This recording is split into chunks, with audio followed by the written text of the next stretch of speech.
عزیزان سلام، وقتتون بخیر، خوبین؟ در این ویدیو میخوام مفهوم فریلنسر رو توضیح بدیم، اینکه چطور فریلنسر بشیم و مزایا و معایب فریلنسر چیا هست.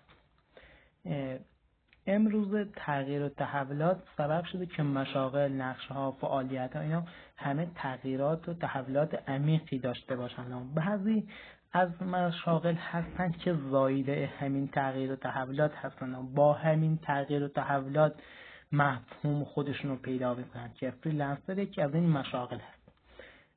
فریلنسر یعنی رئیس آقای خودمون باشیم، یعنی مستقل باشیم، یعنی حالا از نظر لغوی میگن یعنی آزادکاری. فریلنسر یعنی فرد خود اشتغال باشه و تعهد به لندنت به هیچ سازمان و کسب کاری نداشته باشه. مثلا ممکنه یه شخص بره در حوزه‌هایی مثل گرافیک، مثل ادمین شبکه‌های اجتماعی، مثل حوزه HR یا معلمی و الا دیگر حوزه‌ها به فعالیت مشغول بشه و به عنوان یه فریلنسر ایفای نقش بکنه. که مثلا کسی که در راه گرافیک دیگه نیازی نیست به یه سازمان، به یه پروژه خاص، به یه گروه خاص وابسته باشه، بلکه مثلا ممکنه در یه زمان بتونه همه سازمان‌ها، گروه‌ها و پروژه‌ها کار بکنه. فریلنسر دارای تعهد حرفه‌ای است و به هیچ سازمان و کسب و کار خاصی تعهد ندارد. تعهد حرفه‌ای یعنی اینکه فرد به تخصص، به توانایی، به اون حرفه خودش وابسته هست. مثلا وقتی یه معلم فقط دنبال اینه که تدریس رو انجام بده و به سازمان و کسب و کار توجه نمیکنه، این تعهد حرفه‌ایه، یعنی به تخصص و توانایی خودش بسته هست و کار میکنه. فریلنسر ها منعطف هستن و غیر رسمی، یعنی افرادی که در حقیقت خیلی رسمی و خشک و ماشینی هستن نمیتونن فریلنسرهای خوبی بشن، بلکه کسانی میتونن فریلنسرهای خوبی بشن که بتونن با تغییر تحولات خیلی خوب آداپته بشن، بتونن خودشون با این شرایط منعطف وفق بدن و اصولا این افراد ممکنه در یک لحظه واحد در چند سازمان، در چند پروژه، در چند تیم کاری متفاوت ایفای نقش بکنه و مثلا این کارا ممکنه مثلا یه روز باشه، ممکنه یه ساعت باشه، ممکنه مثلا یه پروژه باشه یا حتی ممکنه حالا بلند مدت هم باشه، ولی خب بسته به اینه که این شخص فقط تا انجام آن فعالیت، آن پروژه کار، آن کار خاص میتونه در اون سازمان یا اون پروژه بمونه. مثلا وقتی که یه طراحی گرافیک رو میبینیم دیگه نمیتونیم بگیم آقا فقط برای یه سازمان خاص کار میکنه، نه، این برای سازمان‌ها، کسب و کارهای متفاوت، تبلیغات متفاوت میتونه بسته به نیازهاشون مثلا کارا رو انجام بده براش. یا مثلا یه عکاس حرفه‌ای رو در نظر بگیرید، این عکاس دیگه نمیگیم به یه مثلا مهمونی خاص، به یه مراسم خاص، به یه مثلا طراحی یه ویدئوی خاص یا یه تبلیغات خاص وابسته است، بلکه میتونه در یه زمان واحد مثلا چند تا مراسم و نمیدونم چند تا مهمونی و چند تا آهنگ و فیلم برداری بکنه و همزمان مثلا رو اینها با هم کار بکنه. چطور فریلنسر بشیم؟ برای اینکه فریلنسر بشیم یه سری امور رو باید بهشون توجه بکنیم.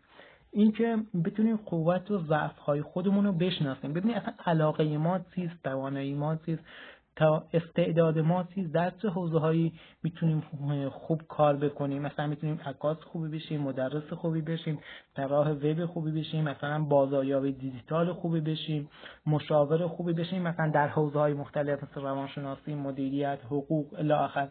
زیبایی خوب کار کنیم، مد خوب کار کنیم، خلاق باشیم، بریم مثلا ایده پردازی بکنیم یا هر حوزه‌ای که می‌بینیم واقعا اون حوزه رو میتونیم خوب ایفای نقش بکنیم و خوب در اون حوزه موفق باشیم و انتخاب کنیم.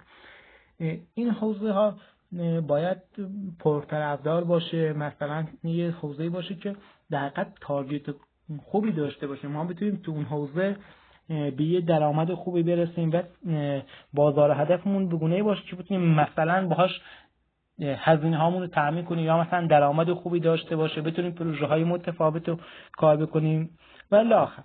و فعالیت منظم و با برنامه. فعالیت منظم و با برنامه اصلا وقتی ما میگیم فریلنسر شاید دیگه فکر کنیم خیلی به برنامه، به مرتب و منظم بودن نیازی نیست، در صورتی که باید مرتب و منظم باشه. البته فی نفسه فریلنسرها افراد قانونمدار و متر و معیاردار و خیلی طبقی روال و روتین کار نمیکنن، اما خب بالاخره این که بتونن پروژه هاشون رو خوب انجام بدن، کاراشون عقب نیفته، به کاراشون برسن، بتونن آنگونه که مثلا با مشتریاشون وقت فکر میکنن بتونن کاراشون رو انجام بدن و خدمت رسانی بکنن، اینا که دیگه واقعا نیازه و باید بهش توجه بکنن. هرچند که این افراد بسیار بسیار منعطف هستن.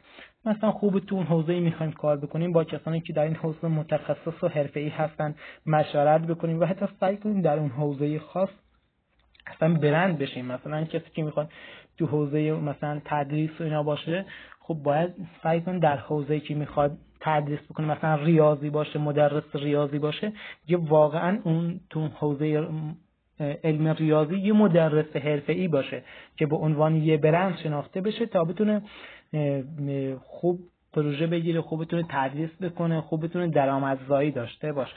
عزیزان لایک، کامنت و سابسکرایب یادتون نره، ممنون میشم. مزایای فریلنسری چیا هست؟ اینکه فریلنسر منعطف هست، مثلا هر وقت بخواد کار بکنه میتونه کار بکنه، 3 ساعتی میخواد کار بکنه، در چه حوزه‌ای میخواد کار بکنه، اینا از انعطاف بودن فریلنسر هست. یکی انجام پروژه های مختلف. ممکنه مثلا ما پروژه ها رو بر اساس صنعت، بر اساس سازمان، بر اساس شغل در یک زمان واحد چند پروژه مختلف کار بکنیم. انتخاب کارفرما، این که مثلا برای کی بخوایم کار کنیم، برای کی نخوایم کار کنیم، کدام کار رو انجام بدیم، کدوم پروژه رو انجام ندیم، از چه کسی خوشمون بیاد براش کار انجام بدیم یا از چه کسی اصلا خوشمون نیاد رد کنیم، دستمون بازه. درآمد بالا. اصولاً فریلنسرها دارای درآمد خوبی هستند. اصلا دنیای امروز دیگه دیجیتال شده و کسانی که در حوزه دیجیتال به فعالیت مشغول میشن در حالت کلی نرم درآمدیشون بالاست، یعنی درآمد خوبی دارن. دورکاری است. الزاما نیازی نیست که بسیاری از کارهای فریلنسری رو در یه محل کار خاص حاضر بشه و بعضا میتونید مثلا کارا رو به صورت دورکاری انجام بدیم. حالا بسیار از کارا هم هستن که در این حوزه مثلا نیاز باشه انجام بدیم، مثلا فیلم بردار رو در نظر بگیرید، شاید نیاز باشه که بره و توی مراسم خاص مثلا یه برنامه خاص رو از نزدیک فیلم برداری بکنه، ولی خب بعضا مثلا میخواد یه ویدئویی بسازه، دیگه نیازی نیست، میتونه مثلا در منزل خودش ویدئو رو بسازه. رئیس خودشون دیگه کسی بالا سرشون، مراقبشون، ناظرشون نیست و کاراشون رو انجام میدن.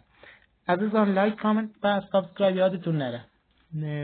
معایب فریلنسر. حالا علیرغم این که فریلنسر مزایای زیادی داره، معایب خاص خودش هم داره. مثلا ثبات درآمدی خوبی نداره، بسته به تقاضا، فصل یا شرایط اقتصادی متغیر درآمد فریلنسر ها تغییر پیدا میکنه. مزایای شغلی ندارن، مثل بیمه، مثل هدایای اعیاد، مثل مرخصی های بدون حقوق، مثل کارانه ها، اینها رو دیگه ازشون بی بهره هستن. نیاز به تلاش زیاد هست. کسی که میخواد دیگه در یه حوزه خاصی فریلنسر بشه باید سعی بکنه تو اون حوزه واقعا حرفه‌ای و متخصص بشه و یک برند مطرح بشه تا بتونه واقعا بازار خوبی برای خودش ایجاد بکنه و یه امری نیست که یه شبه فراهم بشه. البته بعضا اگه فریلنسر به صورت دورکار هم باشه، اون نیاز اجتماعی افراد تامین نمیشه و افراد بالاخره مدنیت در درونشون وجود داره و در اجتماع گروه ها و تیم ها براشون ضرورت. عزیزان لایک، کامنت و سابسکرایب یادتون نره. ممنون. خدا نگهدار.